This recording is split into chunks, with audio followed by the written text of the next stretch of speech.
चलिए, dihybrid cross हमने देख लिया था, अब उसके आगे का थोड़ा देखते हैं, ठीक है। डाइहाइब्रिड क्रॉस का फिनोटाइपिक रेशियो कितना आया था, 9:3:3:1 इस तरीके से आया था भाई, ठीक है। जिसमें 9 वाला और 1 वाला जो था वो पेरेंटल कॉम्बिनेशन के अंतर्गत था, ठीक है। मतलब कौन कौन सा हमने लिया था, capital R, capital R, capital Y, capital Y, small r, small r, small y, small y, ये दोनों का हमने क्रॉस कराया था, ठीक है। इन दोनों का हमने क्रॉस कराया था तो हमको क्या क्या देखने को मिला था, ठीक है। इन दोनों का हमने क्रॉस कराया था, तो ये 9 वाला जो था वो इसका था और ये वाला जो था वो इसका था, और ये तीन और तीन जो थे वो रिकॉम्बिनेंट प्रकृति के थे, ठीक है ना। ये तीन और तीन जो थे वो रिकॉम्बिनेंट प्रकृति के थे। मतलब यहाँ पे देखिए, यदि क्वेश्चन पूछ दिया गया पेरेंटल कॉम्बिनेशन कितना था, ठीक है जी। पेरेंटल कॉम्बिनेशन मतलब 9 और 1, ठीक है। पेरेंटल कॉम्बिनेशन बराबर कितना हो जाएगा, 9+1 हो जाएगा। 9+1 बराबर कितना हो गया, 10 हो गया, ठीक है जी। 10 हो गया, तो कितने में हुआ है जी, 9 3 12, 12 3 15, 15 और 1 16, ठीक है। तो टोटल 16 में आए हैं ये, ठीक है ना। टोटल कितने में आए हैं, 16 में आए हैं, ठीक है। न्यू कॉम्बिनेशन बोले, न्यू कॉम्बिनेशन कितना हो जाएगा, 3 और 3 6 हो जाएगा, तो 3+3 बराबर कितना हो जाएगा, 6। कितने में आए हैं जी, 16 में आए हैं, ठीक है ना।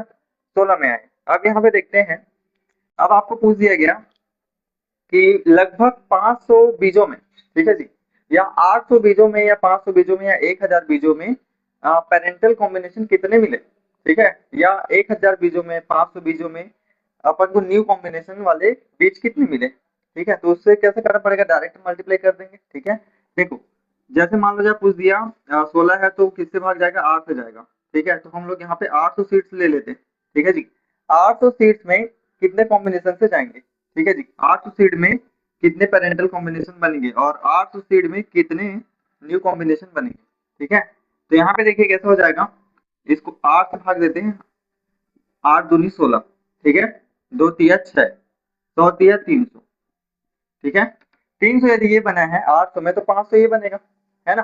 तो 300 यदि ये बने हैं तो 300 यदि ये बना है तो 500 ये बनेगा। इसको भी करके देख लेते हैं, 8 दूनी 16, ये 100 हो गया, 2 पंचे 10 और ये 500, ठीक है। तो इस तरीके से अपन ने किसी भी दिए गए सीट्स की संख्या के आधार पे पेरेंटल कॉम्बिनेशन और न्यू कॉम्बिनेशन हमने देख लिया है, समझ में आएगा। इस तरीके के मैथमेटिकल वाले क्वेश्चन भी आपको दिए जा सकते हैं, कुछ नहीं करना है, अपन को ये याद रहना चाहिए कि डाई हाइब्रिड क्रॉस में कितने कितने सीट्स अपन को मिलते हैं, 9 3 3 1, ठीक है। मतलब कितना हो गया टोटल, 16, ठीक है। 16 में पेरेंटल कॉम्बिनेशन कितने थे, 10 थे, याद रखेंगे। और न्यू कॉम्बिनेशन कितने थे, 6 थे, याद रखेंगे। फिर 10/16 करेंगे, 6/16 करेंगे, मल्टीप्लाई करेंगे, आ जाएगा आंसर, समझ में आ गया। तो इस तरीके से इसको सॉल्व करना है, ठीक है जी। इस तरीके से इसको सॉल्व करना है, ठीक। चलिए, अब हम देखते हैं, इसमें दो टॉपिक और देखने थे, ठीक है। तो हमने डाई हाइब्रिड क्रॉस और मोनो हाइब्रिड क्रॉस हमने देख लिया, ठीक है। और इस चैप्टर को आपको अच्छे से देखना है ताकि आपको अच्छे से समझ में आए, ठीक है ना। वैसे हम एकदम सरल तरीके से आपको समझाने की कोशिश कर रहे हैं, ठीक है। चलिए, हम मोनो हाइब्रिड क्रॉस का एक बार देख लेते हैं। टी टी होता था और टी टी होता था, ठीक है। दोनों के साथ कॉम्बिनेशन कितना मिलता था, ये मिलता था, ये F1 था, है ना। ये F1 प्रोजेनी था, ठीक है जी। F1 प्रोजेनी था। अब याद रखेंगे कि F1 का क्रॉस, ठीक है जी, F1 का क्रॉस इन दोनों के साथ करना, मतलब इनके पेरेंट्स के साथ ही करना, ठीक है जी। इनके पेरेंट्स के साथ ही करना क्या कहलाता है, बैक क्रॉस कहलाता है, ठीक है जी। याद रखेंगे, जब एक संकर संकरण किया जाता है या द्विसंकर संकरण किया जाता है, तब प्राप्त होने वाले F1 पीढ़ी का क्रॉस पुनः उनके पेरेंटल कॉम्बिनेशन से करते हैं तो वह बैक क्रॉस कहलाता है, याद रखेंगे, ठीक है जी। क्या कहलाता है, बैक क्रॉस। बैक क्रॉस बहुत ज्यादा कंफ्यूजन होता है भैया, अच्छे से याद रखेंगे, ठीक है। देखिए, बैक मतलब क्या हो जाता है, पीछे जाना होता है ना, ठीक है। तो ये अपन ने ले लिया, इसका पीछे चला गया, पीछे दोनों में से किसी के साथ भी क्रॉस करा देंगे वो बैक क्रॉस कहलाता है, ठीक है जी। ये क्या कहलाता है, दोनों में से किसी के साथ भी करा देना बैक क्रॉस कहलाता है, ठीक है। अब याद रखेंगे, बैक क्रॉस में यदि प्रभावी वाले के साथ करेंगे, ठीक है जी, प्रभावी वाले के साथ कराएंगे, ठीक है। प्रभावी वाले मतलब कैपिटल टी वाले के साथ, तो ये आउट क्रॉस कहलाता है, ठीक है जी। क्या कहलाता है, आउट क्रॉस कहलाता है। आउट क्रॉस याद रखेंगे, ठीक है जी, आउट क्रॉस। और वहीं अप्रभावी वाले के साथ कराएं तो ये क्या कहलाता है, टेस्ट क्रॉस कहलाता है, ठीक है जी। ये क्या कहलाता है, टेस्ट क्रॉस कहलाता है। तो ये बात आप लोग याद रखेंगे, F1 पीढ़ी का क्रॉस पिछले किसी भी पेरेंट के साथ कराना बैक क्रॉस कहलाता है। इसी बैक क्रॉस के अंदर दो क्रॉस और आते हैं, एक आउट क्रॉस आता है, एक टेस्ट क्रॉस आता है ना। आउट क्रॉस प्रभावी वाले के साथ करेंगे तो वो आउट क्रॉस कहलाता है, ठीक है जी। और टेस्ट क्रॉस क्या हो जाएगा, अप्रभावी वाले के साथ कराना क्या कहलाता है, टेस्ट क्रॉस कहलाता है। ठीक है, तो ये क्या हो गया आपका बैक क्रॉस। ठीक है, अब बैक क्रॉस में हम देख लेते हैं, बैक क्रॉस में हम देख लेते हैं सबसे पहले आउट क्रॉस, मतलब कैपिटल कैपिटल वाले के साथ कराते हैं। ठीक है, तो और दूसरा कहाँ पे बना है, यहाँ पे बनाता है, कैपिटल टी स्मॉल टी का गुना किसके साथ करेंगे, अप्रभावी वाले के साथ करेंगे। ठीक है, स्मॉल टी क्या हो जाएगा, ये स्मॉल टी के साथ कराता है तो कौन सा क्रॉस हो जाता है, टेस्ट क्रॉस हो जाता है। ठीक है जी, टेस्ट क्रॉस हो जाता है। और ये कौन सा क्रॉस हो जाएगा, आउट क्रॉस हो जाएगा। ठीक है, और ये दोनों किसके उदाहरण है, दोनों बैक क्रॉस के उदाहरण है भाई। ठीक है, दोनों किसके उदाहरण है, बैक क्रॉस के उदाहरण। ठीक है, अब इसके रेशियोज देख लेते हैं, क्या क्या हमको देखने को मिलेंगे। यूनिट स्क्वायर बना लेते हैं इस तरीके से, इधर इसको इस साइड लिख लेते हैं कैपिटल टी स्मॉल टी है, और इधर कैपिटल टी इधर भी ऐसा बना लेते हैं। ठीक, याद रखेंगे प्यूनेट स्क्वायर है भाई, प्यूनेट नामक साइंटिस्ट ने दिया था। तो इधर कैपिटल टी स्मॉल टी की है और इधर इसको कर लेते हैं इस तरीके से। ठीक, आप यहाँ पे देखिए कैपिटल टी आया यहाँ पे और कैपिटल टी स्मॉल टी आया यहाँ पे, कैपिटल टी आया यहाँ पे और इधर स्मॉल टी आया। ठीक है, यहाँ पे देखिए कैपिटल टी स्मॉल टी आया, स्मॉल टी आया। ठीक है, इधर क्या आया, कैपिटल टी स्मॉल टी आया और इधर स्मॉल टी आया, इस तरीके से आया है ना। ठीक है, अब देख लीजिए यहाँ पे देखिए एक और ये दोनों क्या है जी, प्रभावी। ठीक है, ये दोनों क्या है, प्रभावी। ठीक, गलत आ रहा है क्या, आउट क्रॉस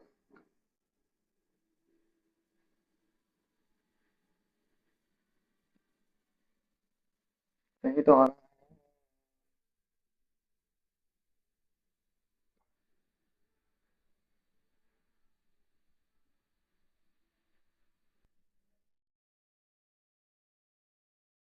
इसको देखो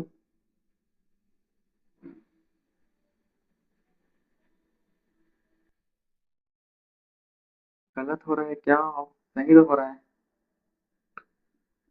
ठीक, तो यहाँ पे देखिए ये कैसा हो जाएगा, ये दोनों क्या हो जाएंगे, लंबे वाले हो जाएंगे क्योंकि ये पे प्रभावी है, मतलब ये टॉल वाले हैं, टॉल वाले। और ये दोनों क्या हो जाएंगे, ड्वार्फ, ड्वार्फ मतलब बौने। ठीक है, क्योंकि अप्रभावी यहाँ पे दिख रहा है।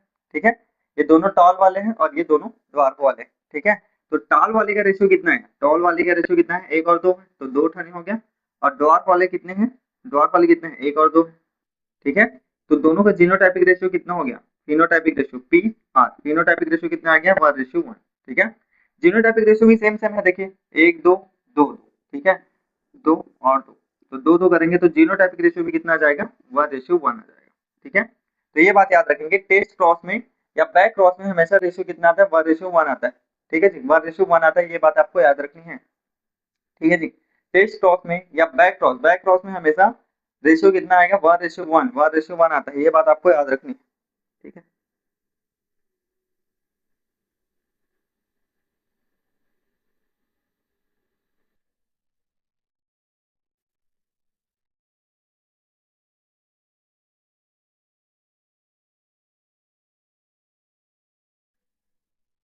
जिस रेशियो के साथ किए तो टेस्ट क्रॉस। ठीक है,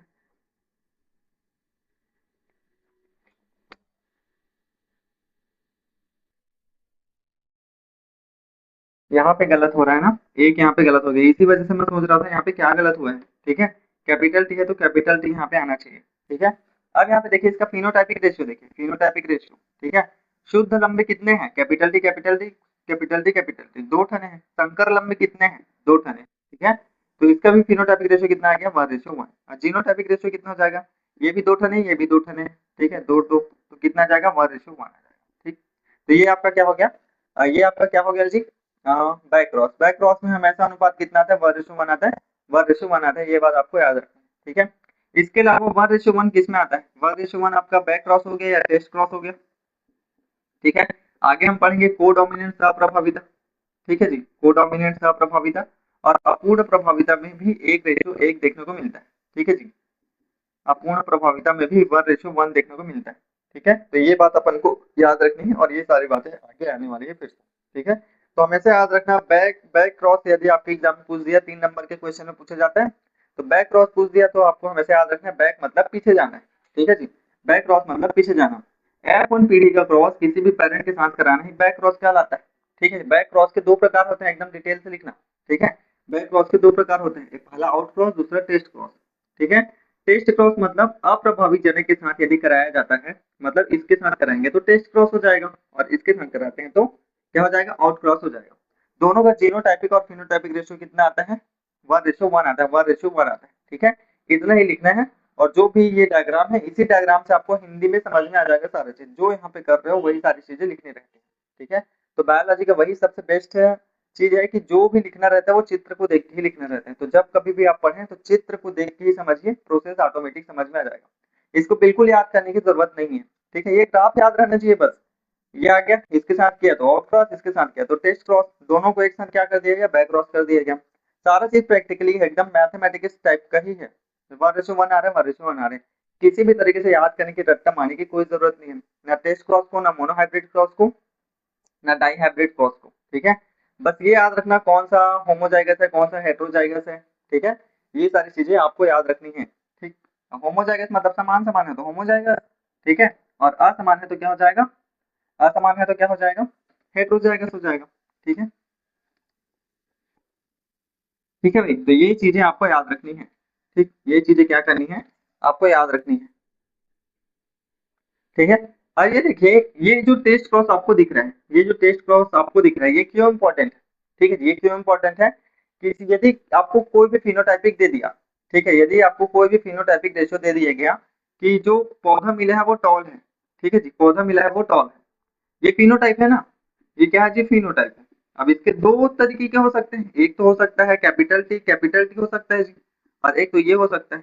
ठीक है जी, तो किसी भी दिए गए फिनोटाइपिक रेशियो के, ठीक है जी, किसी भी दिए गए फिनोटाइपिक रेशियो मतलब बाह्य लक्षण के जीनोटाइप को जानने के लिए ही टेस्ट क्रॉस को उपयोग किया जाता है।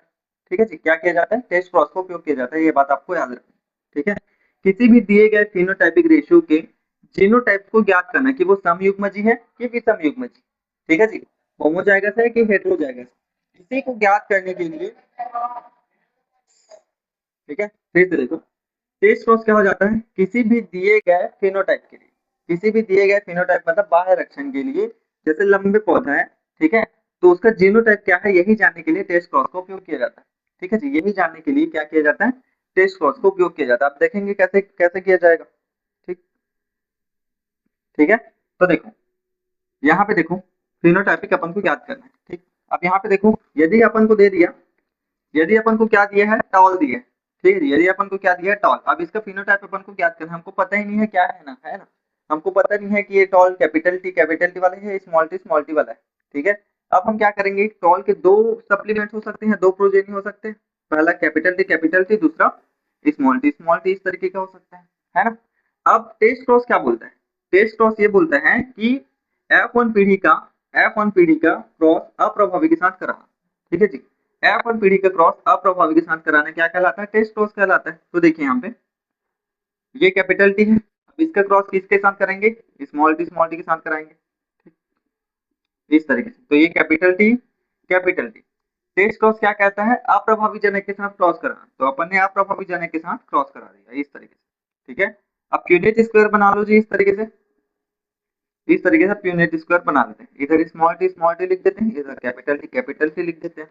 तो क्या आ जाएगा, यहाँ पे कैपिटल टी है तो इधर स्मॉल टी है, यहाँ पे कैपिटल टी है तो यहाँ पे स्मॉल टी है, यहाँ पे कैपिटल टी है तो यहाँ पे स्मॉल टी है। ठीक, और यहाँ पे कैपिटल टी है तो स्मॉल टी, इस तरीके से हो जाएगा, है ना। तो यहाँ पे देखिए, सभी जो जनके अपन को देखने को मिली है, सभी जो बेबीज अपन को देखने को मिली है, वो कौन सा वाली, कैपिटल टी और स्मॉल टी वाली है। ठीक है, कैपिटल टी और स्मॉल टी वाली, मतलब ये कौन सा जाइगस हो गया, हेटेरोजाइगस हो जाएगा, विषम युग्मजी हो जाएगा। ठीक है, मतलब दिए गए जो प्लांट था, दिए गए जो टॉल वाले की प्रकृति थी वो कौन से प्रकार की थी, हेटेरोजाइगस प्रकार की थी। ठीक है, अब इस वाले में देख लेते हैं, capital T small T into क्या हो जाएगा, स्मॉल टी हो जाएगा। ठीक है, तो करके देखते हैं यहाँ पे, small T capital T small T. ठीक है, ये भी मेरे को लग रहा है गलत हो रहा है क्या।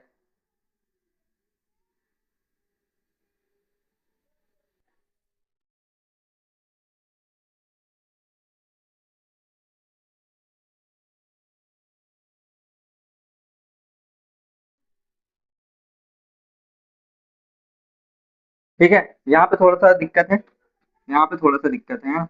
एक मिनट सुधार लेंगे, देखो, यदि सभी गैमेट्स जो होंगे या सभी जो प्रोजेनी अपन को मिलेंगे, यदि सभी के सभी एक समान होंगे, कोई भी विभिन्नता नहीं होगी, ठीक है, capital T small T capital T small T capital T small T capital T small T, यदि सभी एक समान होंगे तो होमोजाइगस हो जाएगा।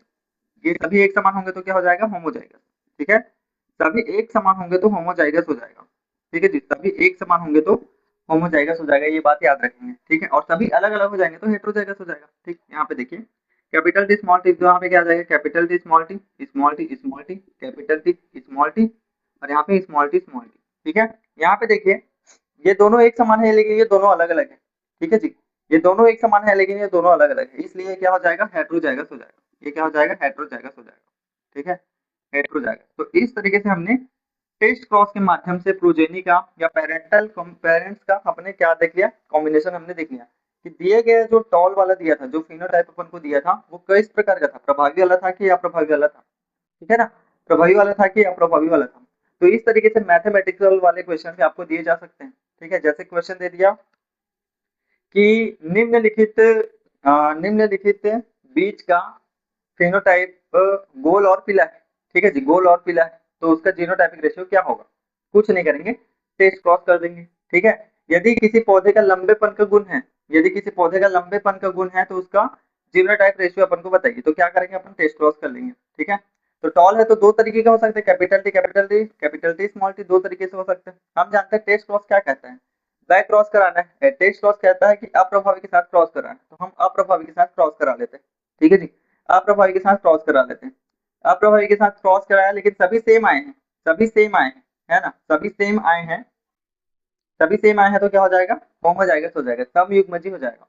और इसके साथ कराते हैं और सभी अलग अलग आता है, ठीक है, तो हेट्रोजाइगस हो जाएगा, विषम युग्मजी हो जाएगा। ठीक है, तो इस बात को अपन को याद रखना है कि दिए गया जो फिनोटाइप था वो समयुग्मजी है, ये विषम युग्मजी है, ये हमको टेस्ट क्रॉस से पता चलता है।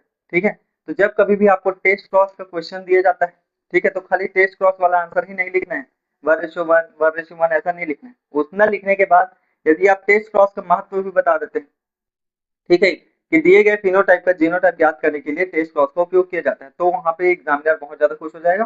ठीक है, और हाँ, इसको बहुत ज्यादा पता है ऐसा करके। ठीक है, तो ये बात आपको याद रखनी है और इसको आपको लिखना है।